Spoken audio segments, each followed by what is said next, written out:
Hello and welcome to my YouTube channel. My name is Jeanette. If this is the first time stopping by, thank you. And I hope that you find this information informative, useful. I hope it's something that you can take back and share with your friends and family. If this is not your first time, welcome again, and I'm glad you came back. In today's discussion, I wanted to talk about just 3 bad habits that I know is holding us back and holding you back from getting to your financial goal for you to be financially free.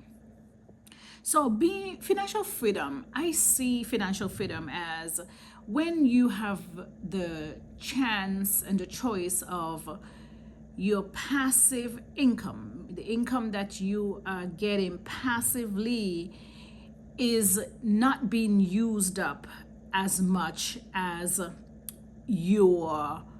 what you're spending. So it's you having the ability to do whatever you want because you have more money coming in than what is leaving. And to get to that stage, you can get to that stage by you probably decreasing the money that you're spending or you increasing your income. And sometimes we have to do both in order to get there. It can be difficult for some people to just increase their income. Sometimes some persons just have to also decrease what we are spending. And there is this book I read, and it talked about getting there using fast lane and slow lane. And I'm not gonna go into that topic today, but it's just basically different ways how you can try to be financially free. So the first thing I wanted to talk about, that first habit is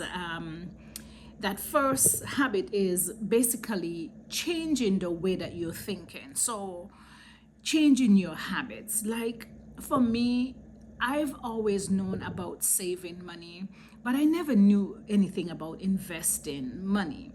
And so by you changing the way you're thinking, and this can come about by you reading books, listening to different financial podcasts, because there's so much information that is out there, and the more that you get this information into your head, the more you'll see the different roads that you can take. Because in some of these books, they discuss the different aspects of being financially free and the different roads that person can take when they're trying to get down to that road. So I think the first bad habit is making sure that we're not just sitting behind the television and watching reruns of sitcoms, but just going out there and just being intentional, getting a book that will help you on that journey to financial freedom. One of the books that I always recommend is The Psychology of Money. I do think that's one of the basic books because it shows you how to think. Now, the Richest Man in Babylon, that's another book that I have read, and it's simple, but it just talks about somebody just making sure that you're putting away a little bit of your money. In that book, it focuses a lot on 10%, just putting away some of that money and not always using every bit of money that you get. Another bad habit that we may have to let go, and what we need to do instead is like taking action, like saying, this is it, I want to make that change. I want to be down that road to one day be financially free, just in a better spot. Some people do not even have money put away for if there is an emergency. So it might not be that you want to get to the spot where you are able to have a second home and go on vacation, but it might just be that you want to have that money put aside so that if your car breaks down, you have that extra $500. But now is the time that you have to take action right now. What you learn, you have to put it in practice.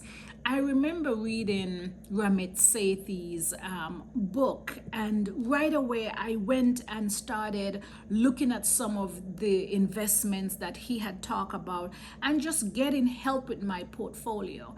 There are people out there who can help you navigate those roads that seem tough, but the main thing is you taking action now, you getting busy and know that now is the time for you to do it, not waiting until you get $5,000 put aside or $1,000 put aside, but going and taking action now.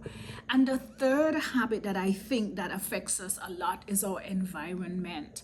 We are creatures of habit. We have our friends, we have our family, and we also don't want to disappoint these people. And so we go and just do what these people have done over and over again.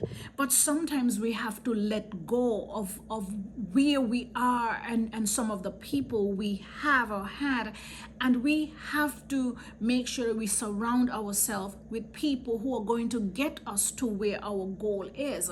My mom always said that a person is known by the company they keep. So by you trying to reach out to people who you see have already gotten where you want to go, and maybe just asking a question, imitating what they have done, reading some of the books that they have read before, you may be surprised how it opened up your mind. But if you're in the same environment, just expect nothing is going to be different. You have to want to make that change. You have to make that change in order for things to be different with you. Because if they are doing the same thing over and over, don't expect anything to be different. So our environment does play a role. And I know sometimes it's hard to leave the friends that you have always been around, because sometimes they're going to be the ones who's going to say that, who are you trying to be? You're trying to be different, because it seems as though you're leaving them. But you have to make up your mind what you want to do. And sometimes you have to reach out for help. Reach out and to other people who are already on that journey. Get into their lane. See what they are doing in order to get you on your journey there. If you have any other ideas, any other tips, if you can leave me a comment. As I said, I was born and raised in the Caribbean, and so coming to America and learning these different values about financial freedom is a major step for me, but it's something that I have loved doing. I've taken a liking to it, and I just want to learn and grow, and I want the same from you. If you can kind of leave me a comment, share my videos, subscribe to my videos, and I will continue to learn and bring more information to you.